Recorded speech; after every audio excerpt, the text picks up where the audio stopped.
तहरीके इंसाफ पर आखिरी तगड़ा अटैक, माइनस इमरान पीटीआई बनने जा रही है। बल्ले का निशान भी नई पीटीआई को दिया जा रहा है। पीटीआई के मौजूदा लीडर्स में से भी कुछ लीडर्स इस साजिश का हिस्सा हैं। नई पीटीआई में इमरान खान साहब, उनके घर वाले और उनके करीबी वफादार, उन सब में से किसी को शामिल नहीं किया गया और इस सब के लिए खान साहब को ही यूज किया जाएगा। यानी तहरीके इंसाफ को खत्म करने की साजिश इमरान खान को इस्तेमाल करके ही पूरी की जाएगी। पीटीआई के तमाम असासे, सेक्रेटेरिएट, फंड, सब कुछ नई पार्टी को मिल जाएगा। इमरान खान साहब दोबारा पीटीआई का नाम भी इस्तेमाल नहीं कर सकेंगे।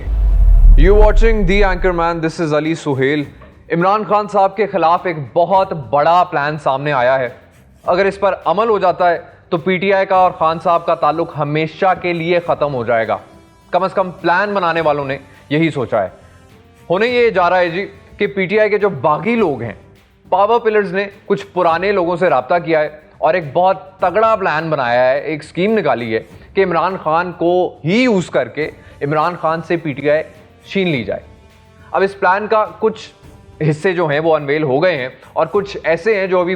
अभी तक पब्लिकली सामने नहीं आए कि असल में होने क्या जा रहा है। लेकिन यहाँ एक ज़रूरी बात यह है कि इस पर अमल करने वाले जो लोग हैं वो सिर्फ बागी या इस वक्त पार्टी से बाहर जो लोग हैं वो नहीं हैं, बल्कि पीटीआई के अंदर से ऐसे बड़े नाम शामिल हैं जिनके हवाले से आप कभी यकीन नहीं कर सकते हैं कि ये लोग इमरान खान साहब से गद्दारी कर सकते हैं।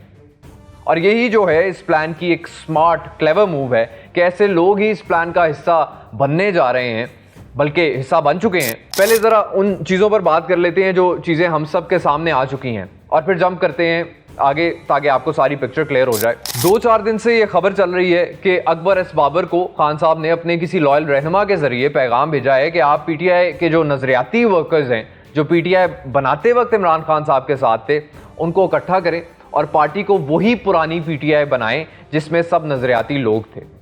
फिर इस खबर की अकबर एस बाबर ने डिफरेंट चैनल्स और पॉडकास्ट में तस्दीक की, वेरीफाई किया कि मुझे पीटीआई के एक ऐसे वफादार बंदे ने, जो इस वक्त भी पीटीआई में मौजूद है और अडयाला जेल में कैद भी रहे हैं और इनकी जेल में खान साहब तक रसाई भी थी, इनकी मुलाकातें भी होती थी, टॉप टियर लीडरशिप में से हैं। अकबर एस बाबर के बकौल ऐसे सीनियर लीडर ने उन्हें इमरान खान साहब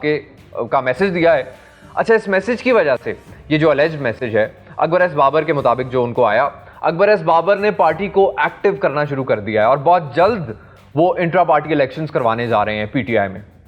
अब यहां से गेम ऑन होने वाली है और यहां से पीटीआई के वर्कर्स को अलर्ट रहना है, जो खान साहब के रियल टाइम असल लॉयलिस्ट हैं, वफादार हैं, क्योंकि ये कोई मेरा अपना एनालिसिस नहीं है, ये बड़ी एक क्रेडिबल इंफॉर्मेशन है जिसकी बेस पर मैं आपसे ये बात कर रहा हूं। अकबर एस बाबर साहब वो बंदा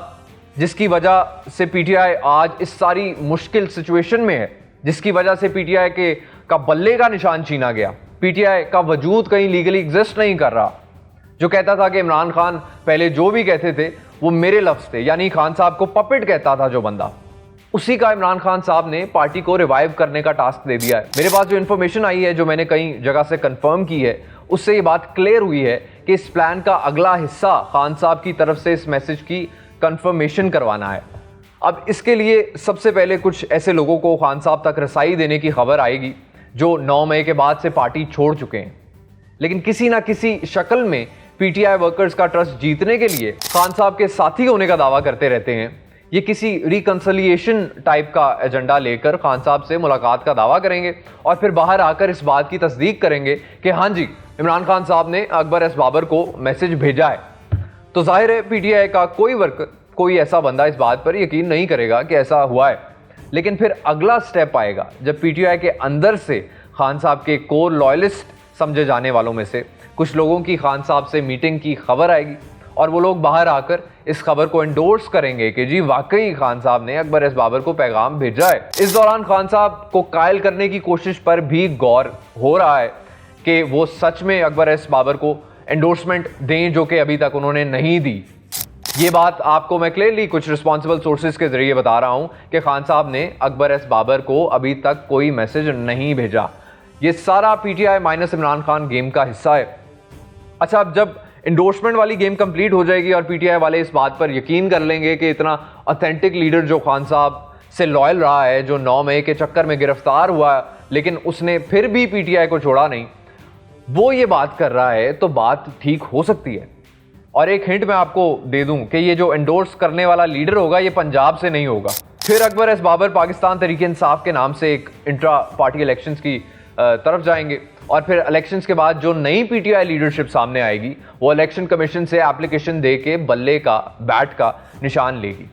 पीटीआई सेक्रेटेरिएट जाने का तो अकबर एस बाबर साहब ने मुंह से मान चुके हैं कि वो नई पार्टी लीडरशिप के साथ यानी माइनस इमरान खान पीटीआई के साथ पार्टी के सेंट्रल सेक्रेटेरिएट और पार्टी के सारे अकाउंट्स एसेट्स सब कंट्रोल कर लेंगे। और ये जो सारा गेम प्लान हुआ है अभी कोई 1-2 हफ्तों में या महीने 2 महीने में नहीं बना, इसकी तैयारी 2 साल से भी ज़्यादा वक्त से हो रही है। और इसीलिए पीटीआई ने 3-4 दफ़ा ये जब भी इंट्रा पार्टी इलेक्शंस करवाने की डिस्कशंस की हैं तो किसी और के इशारे पे पीटीआई के अंदर मौजूद एक ग्रुप ने इंट्रा पार्टी इलेक्शंस करवाने को ये कहकर स्ट्रांगली अपोज किया कि इस वक्त इमरान खान साहब की रिहाई सबसे अहम है, पार्टी इलेक्शंस खान साहब के रिहा होने के बाद होंगे। यहाँ मैं आपको थोड़ा याद करवा दूं कि पीटीआई ने इंट्रा पार्टी इलेक्शंस ना होने की वजह से 2024 के जनरल इलेक्शंस में भी सफ़र किया, क्योंकि उससे पहले जो इलेक्शंस करवाए गए थे वो डिलिबरेटली पार्टी के अंदर से इस तरह ख़राब करवाए गए कि बल्ले का निशान पार्टी से छिन गया। यानी कि ये एक पार्टी के अंदर की कॉन्स्पिरेसी थी और यही लोग अब अकबर एस बाबर को गेम प्लान को सक्सेसफुल करवाने के लिए सहूलतकारी करेंगे, सपोर्ट करेंगे। अ क्विक रिमाइंडर कि इसी तरह की गेम यानी पार्टी को अपने ओरिजिनल लीडर, एक्चुअल लीडर से छीनने की 2001 में हुई थी, जब काफ लीग ने मुस्लिम लीग हाउस का जो लाहौर में है उसका कंट्रोल ले लिया था और पार्टी के जो एसेट्स हैं जो असल में नून लीग के थे, पीएमएलएन के थे, उन पर कब्जा कर लिया था। इन दी एंड एक और बात आपसे शेयर कर दूं कि इस वक्त ये जो सारी गेम हो रही है ये वो नहीं करवा रहे जिन पर सब शक करते हैं, वो इस वक्त और इंपॉर्टेंट मैटर्स को डील करने में बिजी हैं। ये जो गेम है ये सियासी साइड पे हो रही है, क्योंकि कुछ सियासी कुव्वतों को ये लग रहा है कि अभी कोई गेम ना बनाई गई तो खान साहब की डील हो सकती है, क्योंकि कुछ नेशनल इंटरेस्ट के जो मामलात हैं जैसे कि नए सूबों का मामला, इनमें खान साहब और एक्चुअल पावर कॉरिडोर्स, इनका जो थॉट प्रोसेस है वो सेम है। तो इसलिए बड़ी पॉलिटिकल पार्टीज ये समझ रही हैं कि गेम कभी भी उनके अगेंस्ट जा सकती है, इसलिए पीटीआई को मजीद तोड़ फोड़ और उन्हें लीगल नुकसान पहुंचाया जाए, ताकि अगर कोई कॉन्फिडेंस बन रहा है खान साहब और डिसीजन मेकर्स के दरमियान वो ऐसी चीज़ों से शैटर कर जाए और खान साहब ये समझे कि डिसीजन मेकर्स उनके खिलाफ डबल गेम खेल रहे हैं। और इस तरह जो करंट सिस्टम के बेनिफिशरीज हैं उन पर जो एक प्रेशर बन रहा है, उनको थ्रेट है पीटीआई का दोबारा एक्टिव होने का, उसे न्यूट्रल किया जा सके। Ladies and gentleman, this is Ali Suhail signing of.